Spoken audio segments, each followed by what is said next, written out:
بسم الله الرحمن الرحيم السلام عليكم ورحمة الله وبركاته waxaan rabaa inaan salaamo dhammaan ummadda Soomaaliyeed ee muslimiinta ah qaas ahaan kuwa afkayga garanaya af Soomaaliga ku hadla meel kasta ay joogaan qaas ahaan Soomaaliya waxaan rabnaa maanta halkan waa xarunta la talinta dadka iyo horumarinta shaqada runtii xaruntu waxay seen bari qabataa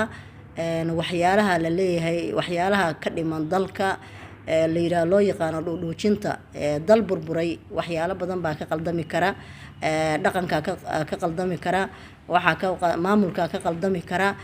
wax kasta ka qaldami kara qofka qaldami kara marka waxyaalahaas ayay dhuudhuujisaa runtii sawir ahaan ma u soo saarto anaga ma jeclin inaan sawir soo bandhigno oo qofkii sawir aan keeno ama wixii tusaale sawir aan keeno laakiin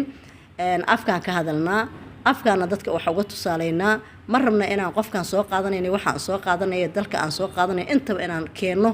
oo sawir ahaan u keeno ma aan doonayo xaruntuna kuma shaqeyso halkan waxaan rabnaa marka maanta meeshaan u soconno geedigaan u soconno waxa waaye dal haduu burburo waxa burburo dadkiisa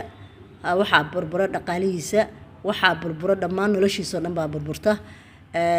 qaasaan hadda waxaan rabnaa inaan u degno dadka oo ay ka mid yihiin ugu doorka haweenka oo maasha Allah oo ugu weyn maartay haduu burburo dal iyo dadma intaba ay burburi karaan haweenka Soomaaliyeed waxay ahaayeen gabdho qaaliya gabdho maartay isku kalsoon gabdho shaqeysta gabdho laga dambeeyo gabdho la jecel yahay gabdho is sharfa gabdho is xurmeeya gabdho la faaniyo hadda waxa yimid gabdho ayaga isfaanin haya gabdho isku kalsoonayn oo wajigoodii iyo maartay marka leeyahay gabar ma ahan gabadha yarta kaliya haween oo dhan baan ka hadlayaa oo wajigoodii iyo korkoodii bedelay oo waxaan ku leeyahay aad arkaysa qaarkood in maartay faruuriyoodii iyo afkoodii loo soo dhigtay dabadoodii la cirbadaynayo oo qaar aysan iskuba kalsoonayn 24 saac maaragtay ay muraayada isla kor taagan yihiin marka waxaan leenahay dhibaato badan ayaa burburkii keenay oo dib u dhac badan baa yimid ma ahan gabdhaha marka aan ka sheekeynayo gabdhaha Soomaaliyeed inta badan gabdhaha wanaagsan gabdho badan oo wanaagsan oo sharaf badan baa ku jira waxaan ka hadlayaa waa gabdhaha qaldan oo dhaqanka haleynaya oo dalka burburinaya oo maskaxdooda burburinaya oo maartay qaarkood burburayba kuwaas way kuwan ka sheekeynaya insha Allah marka waxaan rabaa hadii Ilaahay yiraahdo kuwaas inaan maartay ka hadalno meelna uga soo wada jeesano insha Allah waxaad arkaysaa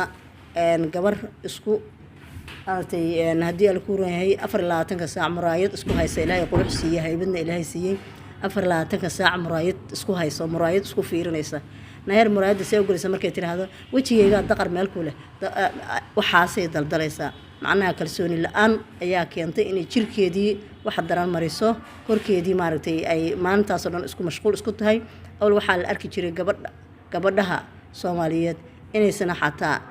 ay waa qubaystaan waa isharfaan waa tukadaan waa soomaan waa salaadaan laakiin wax mashquul leeyahay jirkooda iyo qarash uga baxaa oo badan inuusan jirin oo isku mashquuli jirin sidaasna sharaf iyo wanaag ku lahaan jireen raggood iyo reerkooda ku dhaqan jireen hadda waxa jira mashquulkii xataa ay ku mashquulsan yihiin maartay korkooda kaliya in aruurtooda u baabado reerkooda u dumo raggoodii ay ku kala tagaan mustaqbalka halka reerka uu ku baabao marka waxaan leeyahay wax badan oo tirsi badan waaye waxyaalaha ay burburku keeneen marka in waxaan rabaa dib inaan u soo noqdo oo bal gabdhaha xalka oo kaliya oo la rabo in maartay gabdhaha sidaan ah oo niyadii ku xumaatay qaabka lagu arki karo ama lagu dareemi karo waxyaalahaas oo gabadha hadii lagu arko waxay u baahan tahay in maartay hooyadeed la taliso waalidkeeda la taliyo ninka qabaa la taliyo wax badan uu ka qabtaa la rabaa inay muraayada 24 saac la taagan tahay oo muraayad ku sii jaaqan tahay labo in maartay telefoonka ay 24 saac ku dhagan tahay ilmihiina maartay aysan waxba dareemeyn oo ilmihii maartay aysan ilmiheeda dareemeyn ilmiheedana xanaanaysaneyn labo in jirkeedii ay bedelayso korkeedii dhamma ay bedeshay gabadhaanu oo daawiye balaayo ay ku bedeshay saddex in maartay sida badan ba laga yaabaa inaysan jooginba oo gurigiiba aysan cagahaba soo dhigeynba tii joogtana markaas inay iskaba hurdayso sababta 12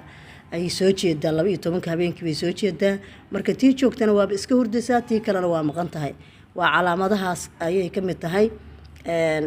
saddex in maaragtay aysan waalidkiiba hadal ku soo celin karin oo waalidka iyaduba ka adag tahayba ama ninkeediiba uu soo ku soo celin karo markuu la hadlo leedahay waran dhaafariya waxaas baan u baahanahay baahideeda le kaliya ka hadlayso oo ilmaheeda aysan baahideeda ogeyn oo reerka iyo dhaqankii baahidiisan ogeyn cuduradaas badan gabadha aad jeceshahay wiilka waxaan leeyahay haddaad ku aragtid quraan saaro reerka dib u cesho culays badan saar oo culays oo ah inaad waanisid inaad maaragtay ilmaheedii iyada isbartid inaad maaragtay aadan hooyo kaliya u aqoonsane aad wax badan ka qabatid runtii maanta gabdhahaas aan ag taaganahay in maaragtay noocyadaasi hadday yihiin ay iyaguna wax iska bedelaan oo cuduradaas hadday qabaan sida muraayad badan isku fiiriyaan gabdhaha jirkooda bedelay gabdhaha ilmahooda aan u jeedin oo 24 saac bahalkii telefoonka habeenkii iyo maalinkii ku dhagan oo ilmahooda aan daryeelayn ninkeeda aan maaragtay dagaal badan iyo dhibaato badan ay isku hayaan waalidkeeda aan waxba iska maqlaynin intaas hadday jirto cudur isku timaado gabadhaas waxaa la rabaa in bal dib loogu noqdo ehelkooda aabaheed iyo hooyadeed iyo walaalaheed dib ugu noqdaan quraan saaraan dib ugu noqdaan sababtoo ah intaas waxaa soo dhexgeli karta inay gabadhi salaadii ka tagto oo salaadiiba ay ka mashquulshaba ilaa habeenkii dhan ay soo jeedaa salaadii ka mashquulshay filim bay 24 saac daawanaysaa salaadii ka mashquulshay waxyaalahaas kale markay cuduradaas dhan waxaa keenaya shaydaanka ayaa keenaya sababta kitaab ma ay akhrisanayso adkaar ma akhrisanayso haddii waqtiba uma haysaba ayada unbaa jirkeeda mashquul ku ah marka saasaa keeni karta in shaydaamadu ku bataan gabadhaas hadday gabar tahay hadday habar tahay hadday hooyada tahayba waa dhibaatada jirta oo maanta keentay cudurro xun oo dhibaato ah inay gabdhihii isku soo jiidaan waxaan leeyahay haddee lama soo koobi karo insha allah mawduucyadaas horaan rabnaa inaan usii kaxayno horaan rabnaa inaan wax badan uga hadalno qoyska iyo gabdhaha iyo haddii alkuurahay gabadhu markaan leenahay gabadhu waa ximinta qoyska uu ku dhaqdhaqaamo nolosha qoyska waaye inaan wax badan ka qabanno wax badan aan ka hadalno aad iyo aad baan idiin salaamahayaa waxaan leeyahay wixii qaladaho iga dhacay shaydaan bay ka dhaceen wixii saxo aan sheegana ilaahay hortiisa ayaa ilaahay iga siinhayaa wax aan lacag ku qaatana ma ahan waxaan maaragtay aan cid ku dilahayo ku xumeynhayana ma ahan waxaan rabaa inay wax hagaagaan waxaan rabaa gabadha inay qurux badnaato waxaan rabaa inuu qoyska wanaagsanaado waxaan rabaa inay gabdhaha Soomaaliyeed aqligoodii iyo maskaxdoodii iyo kalsoonidooda u soo noqoto assalaamu calaykum waraxmatullaahi wabarakaatuh